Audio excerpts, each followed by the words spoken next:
I was nobody, just a night security guard, paid in crumbs to keep my mouth shut and stay invisible. But being invisible is dangerous because it makes you believe nobody's watching. And that's how I made the one mistake you don't come back from. I stole $4 million.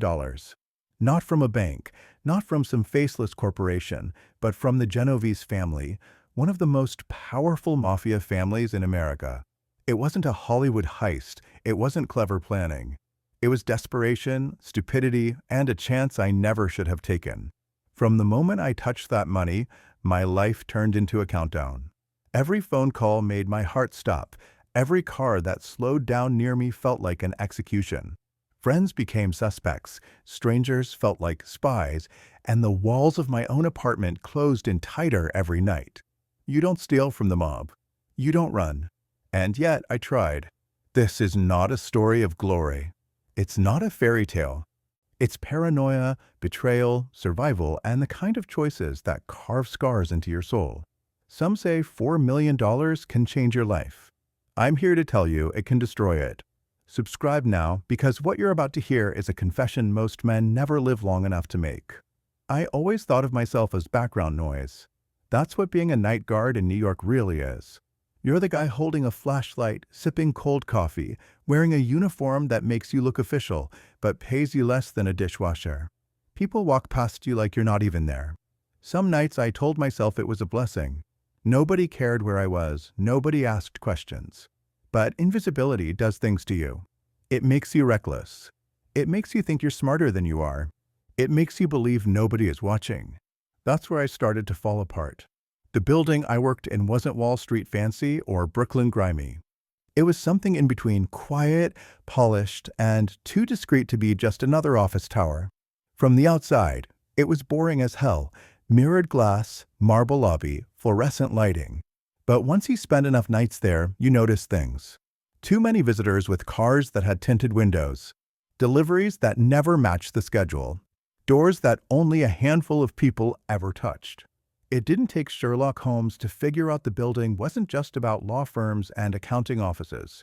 Everyone in New York knew the Genovese family had fronts all over the city. I just happened to be the invisible idiot standing in one of them. At first, I didn't care.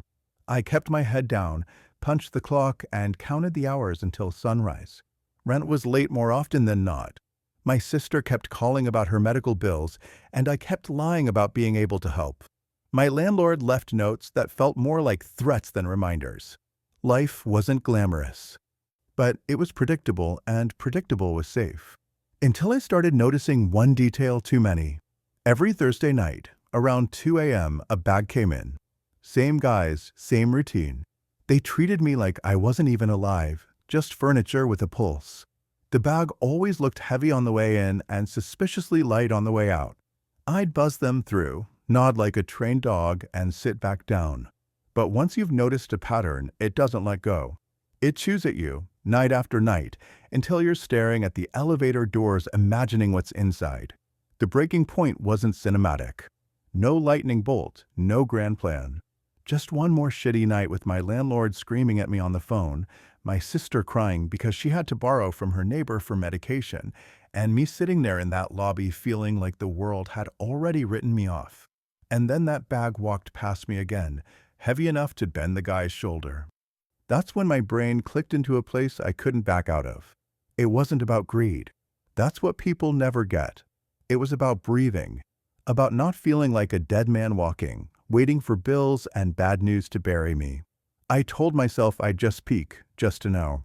Maybe it wasn't even money. Maybe it was files or jewelry or drugs, something too hot to touch. But once I slipped past the camera blind spots I'd memorized, once I ran my hand across the zipper and felt the weight shift, I knew. The bag was full of cash, more than I had ever seen in my life. I thought my hands would shake, but they didn't. I thought alarms would scream, but silence stayed thick as always. I unwrapped a stack and the smell hit me, that strange, chemical paper scent of money that's never seen daylight. My heart didn't stop racing for hours after. That night I put everything back, but the damage was done. Because once you've touched that kind of money, every dollar in your wallet feels like a joke. Every shift feels like prison time. Every excuse about survival sounds better in your head. So I started running numbers in my mind. How much would I need to clear rent, wipe my sister's debt, buy myself a way out of this shitty cycle? 1,000? 10,000? But the bag wasn't 10,000. It was millions. For million, give or take. And that's when I realized survival wasn't about scraping by anymore. It was about making a choice so insane, so reckless, it might actually set me free. The thing about theft is you never think of it as theft when you're the one desperate enough to do it. You call it taking a chance, balancing the scales, claiming what the world owes you. But deep down, you know it's suicide. Stealing from the Genovese family isn't theft. It's a death sentence waiting for the date to be filled in. And yet, I couldn't shake it. I'd already crossed the line the second I touched that stack. Invisibility stopped being a curse. It became my weapon. Nobody saw me. Nobody cared. Nobody checked my bag when I left. Nobody thought the security guard would be the one to take it all. And maybe that's why I did it. Because in a city that never noticed me, I finally had a chance to be noticed, even if it killed me. The night I did it wasn't planned. Not the way movies make it seem, with blueprints and rehearsals and walkie-talkies. It was just another Thursday. Same bag, same faces, same silence. But this time, my head wasn't on autopilot. My body moved before my brain could stop it. I was done imagining, done fantasizing. That bag was going to change my life or end it. Either way, I was already dead inside.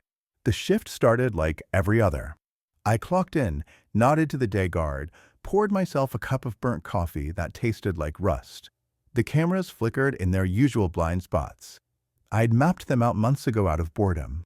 I always thought of it as a game, like chess against an opponent who didn't know I was playing.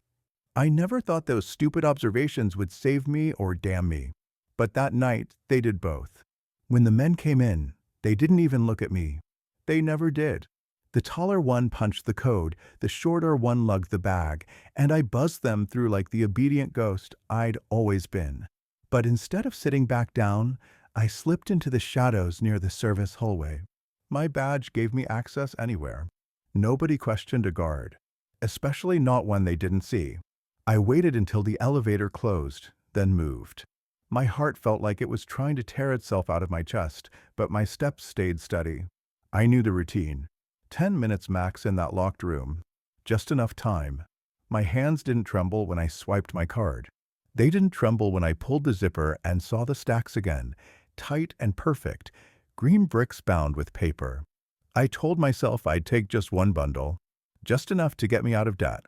Nobody would notice one missing stack in a sea of money. That was the lie I needed to make the first move. But once I stuffed that bundle into my backpack, the sickness hit me. Because one wasn't enough. One felt like nothing. I had no plan, no strategy, just a raw hunger that swallowed my fear whole. And before I could think, I'd taken nearly all of it. For $1 million in my hands, heavy enough to break my back, light enough to make me feel untouchable. The worst part? Leaving was easy. Too easy. Nobody stopped me. Nobody checked me. I walked right out those glass doors like I'd done 1,000 times before. For $1 million in my bag, and the city didn't even blink. New York doesn't notice you unless you make noise. And I didn't make a sound. I went home like nothing had happened. I sat in my shitty apartment surrounded by peeling paint and broken blinds, staring at bags of money stacked higher than my coffee table. My brain couldn't process it. I expected sirens, a knock at the door, a bullet through the window. But nothing came. The silence was worse. It meant the clock had started, and I didn't know how much time I had before they realized. The first night, I couldn't sleep. I just sat there, smoking cheap cigarettes, imagining every sound outside was them. The elevator groaning, the neighbor's footsteps, a car door slamming in the street. All of it felt like the prelude to death. I thought about running right then, buying a ticket out, disappearing. But where do you go with money that isn't yours? How do you spend a fortune when every bill is a beacon? By the second night, the paranoia turned physical. My hands shook. My chest ached. I checked the locks 12 times before sitting down. I told myself they wouldn't notice. Maybe they wouldn't even count it. Maybe they had so much it didn't matter. Another lie, another layer of denial. But deep down, I knew the truth. Mafia money is never forgotten. It's tracked, weighed, documented in ways I couldn't even imagine. And yet, I felt something else too. A twisted kind of freedom. For the first time in years, I wasn't broke. I wasn't begging. I wasn't invisible. I had power, even if it came wrapped in paranoia and fear. $4 million sat in my living room. $4 million said I didn't have to crawl anymore. But $4 million also meant I'd painted a target on my back so bright it could be seen from space. I didn't know it then, but the walls were already closing in. The Genovese family wouldn't stay blind forever. And when they noticed, they wouldn't just come for their money. They'd come for me. The days after I took the money stretched out like an endless fever dream. I didn't know what time it was, didn't know if I had eaten, didn't even bother to shave or change clothes. The money sat there in my apartment like a living thing, staring at me every time I moved. I thought about touching it, counting it, stacking it neat like the movies show. But I couldn't bring myself to. It felt radioactive, like the longer I looked at it, the faster my death would come. By the third day, I convinced myself I had to use some of it. What was the point otherwise? I went to a discount store across town, where nobody knew me, and bought clothes in cash. Not expensive, not flashy. Just jeans, sneakers, a hoodie. Still, I felt the cashier's eyes burning into me, like she knew. Every second I stood there, I thought she'd call someone, and I'd never make it out the door. But she didn't. She bagged my clothes, handed me change, and went back to scanning barcodes like I was nothing. That was worse than being caught. I told myself I needed a plan. Not tomorrow, not next week. Now. $4 million wasn't just money, it was a weight that could crush me if I didn't find a way to move it. But where do you go with stolen mafia money? Banks were out of the question. Dumping it all at once would light me up like Times Square. Friends? Family? Forget it. The moment anyone else knew, I was finished. The fewer witnesses, the longer I stayed alive. So I started hiding it. Not all at once. A few stacks at a time, spread across places no one would look. Behind ceiling tiles in the hallway, under the floorboards in my apartment, inside the lining of an old suitcase I never used. Each time I stashed some, I felt lighter, but only for a moment. Because no matter how many places I stuffed it, I still saw that bag in my mind, still heard the whisper of cash when I unzipped it. There's no hiding from something that big. The paranoia grew teeth. I stopped answering my sister's calls, stopped showing up to work, stopped going outside except when I absolutely had to. Every knock on the door felt like Judgment Day. Every car that idled outside felt like surveillance. I started memorizing license plates, watching faces in the crowd, waiting for the moment they'd step out of the shadows and drag me away. But here's the part that eats at me even now. A piece of me liked it. The fear, the tension, the idea that I had pulled off the impossible. For $1 million of mafia money, and it was mine. Nobody in my life had ever looked at me twice, but now I was living in a secret world, one only I knew about. It was like being two people at once, the broke, invisible guard, and the man with more money than he could ever spend. Still, I knew the clock was ticking. Someone would notice. And when they did, they wouldn't file a police report. They wouldn't take me to court. They'd make me disappear, and nobody would even bother asking why. The breaking point came a week later. I'd been holed up inside for so long the air in my apartment felt poisonous. I forced myself out, walked into a bar 3 neighborhoods over, sat at the counter, and ordered a drink. Just one, to feel normal again. But the second I took a sip, I felt it. A shift in the room. A man at the far table glanced at me, too long, too cold. He went back to his beer, but my stomach flipped. Was he just some guy? Or had they found me already? I left without finishing the drink. Walked fast, but not too fast. Kept my head down, but my eyes sharp.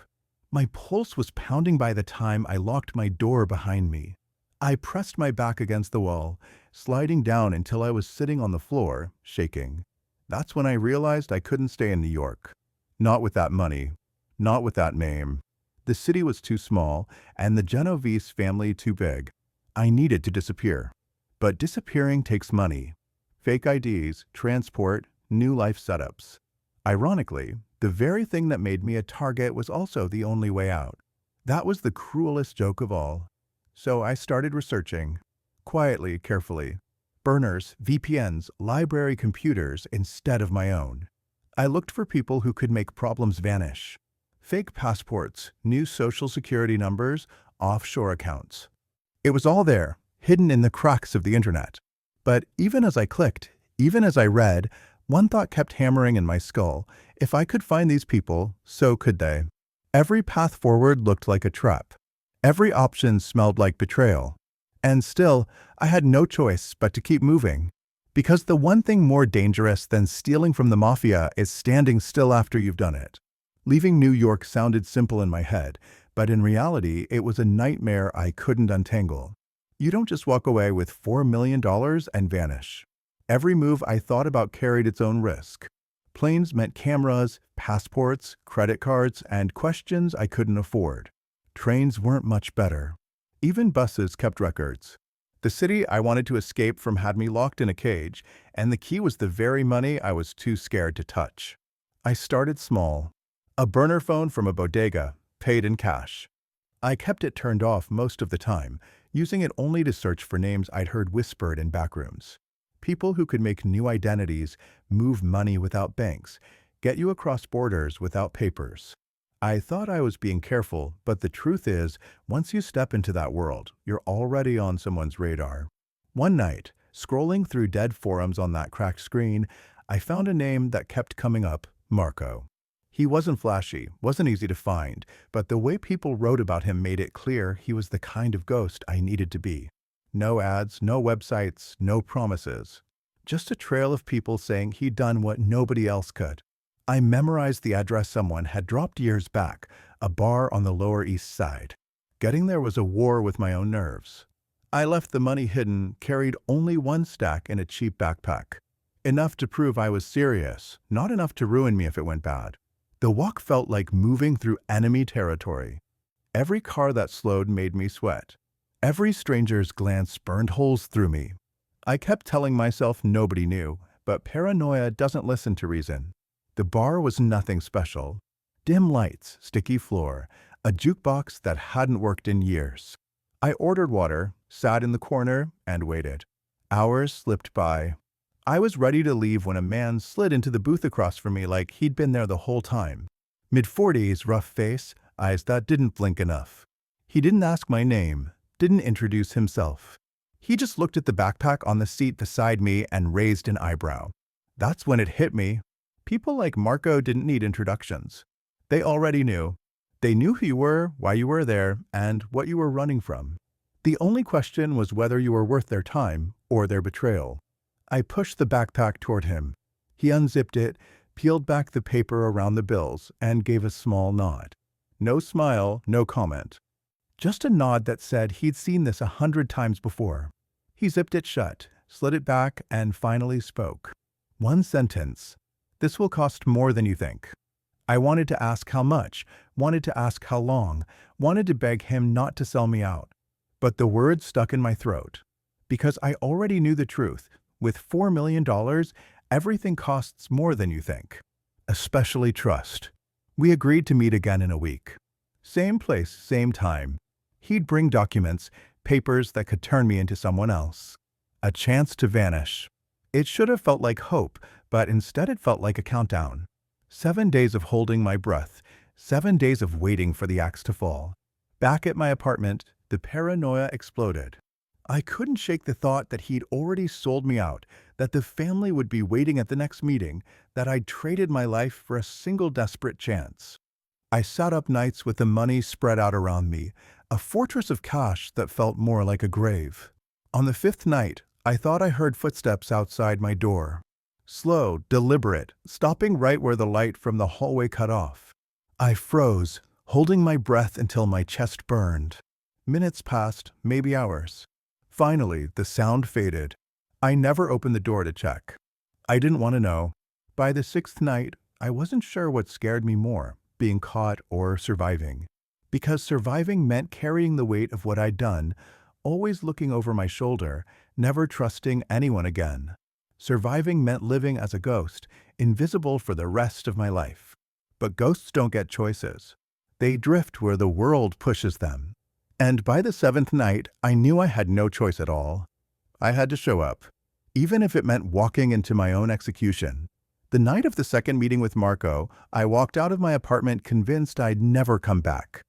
I left most of the money behind, hidden in the floorboards, taped inside old paint cans, stuffed into the lining of a broken couch. I carried only a small stack again, just enough to keep him interested. I kept telling myself this was survival, not surrender, but it felt like walking toward a firing squad. The city was louder than usual, or maybe my nerves just amplified every sound. Sirens, footsteps, car horns, all of it blended into a single roar that made my stomach twist.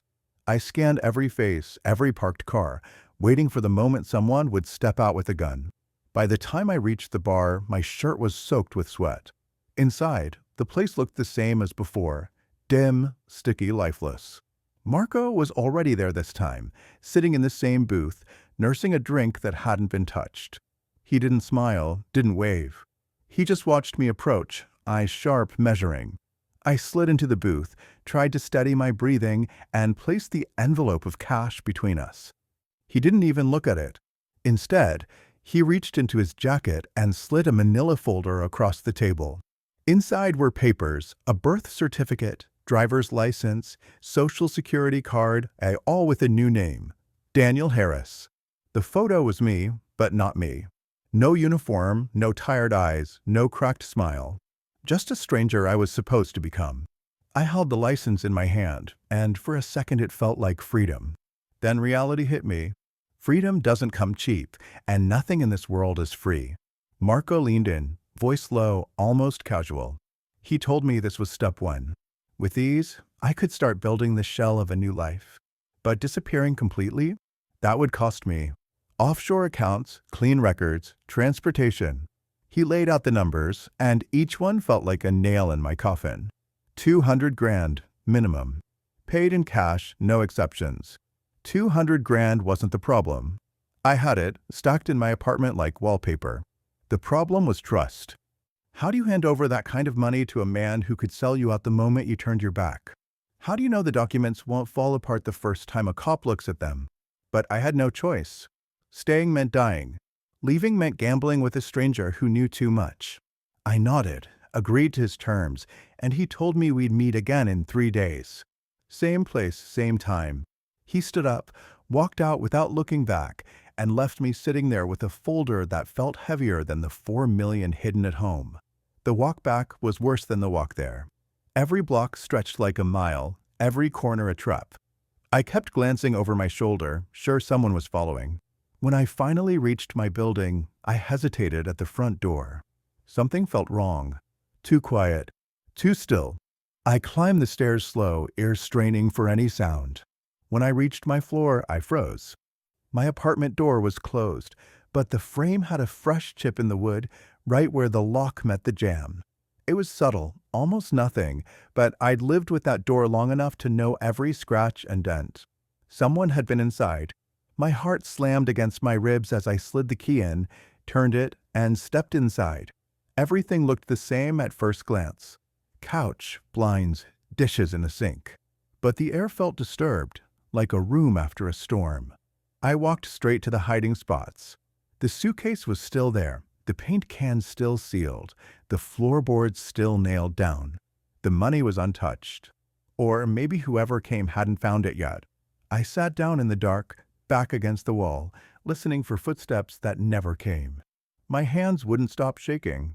If they'd been inside, it meant they were already on me. Maybe they hadn't found the money yet. Maybe they were just watching, waiting for me to make a move.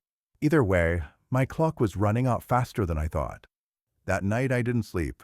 I sat in the dark, clutching the fake ID like it was a weapon, trying to convince myself I still had a chance. But the truth was clear.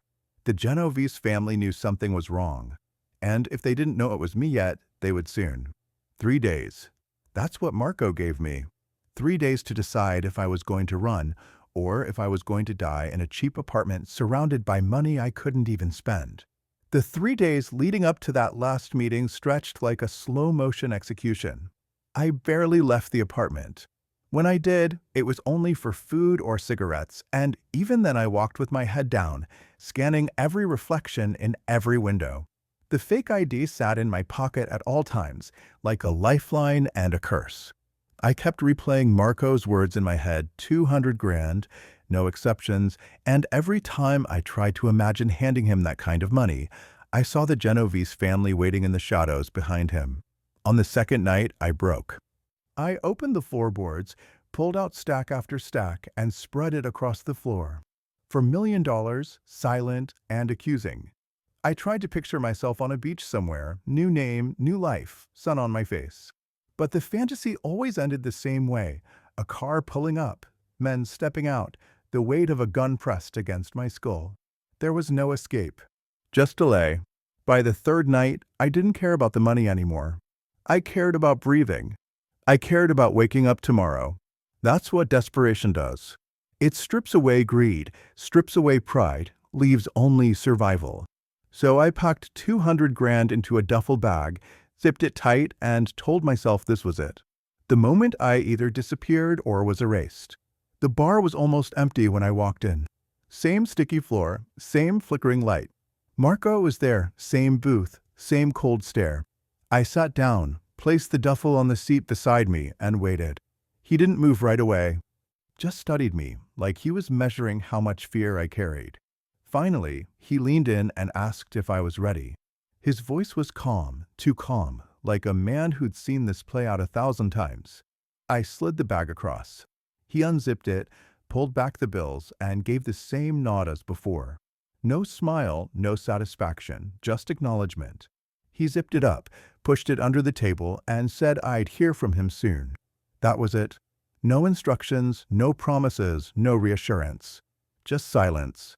He stood, walked out, and left me sitting there with nothing but a fake name in my pocket and a hollow pit in my chest. I waited another hour before leaving. When I finally stepped outside, the night air hit me like a slap. I looked up and down the street, half expecting a car door to swing open, half expecting a bullet to find me. But nothing happened. I walked home, each step heavier than the last, until I unlocked my door and collapsed on the couch. The days that followed blurred together. I kept expecting a call, a knock, a signal that Marco had come through. Instead, there was nothing, just silence and the constant hum of paranoia. My sister left voicemails I couldn't bring myself to answer. The landlord slid another note under my door. Life outside kept moving, but I was frozen, a dead man pacing the walls of his own coffin. On the 5th day, I heard it. Knuckles against wood. Slow, deliberate. Not the landlord, not a neighbor. I froze, every nerve on fire. The knock came again, then silence. I didn't move. I didn't breathe. Minutes dragged on before I finally found the courage to peer through the peephole. The hallway was empty. That night I didn't sleep. The money still hidden in the apartment felt heavier than ever, like it was pulling me into the ground. I kept thinking about Marco. Maybe he'd sold me out. Maybe he hadn't. Maybe the family was closing in, playing with me before the end. The truth is, I'll never know. Because when you cross a line like I did, you don't get answers. You only get waiting. People ask me sometimes if it was worth it. If $4 million was worth living like a hunted animal, worth giving up every ounce of peace. The truth?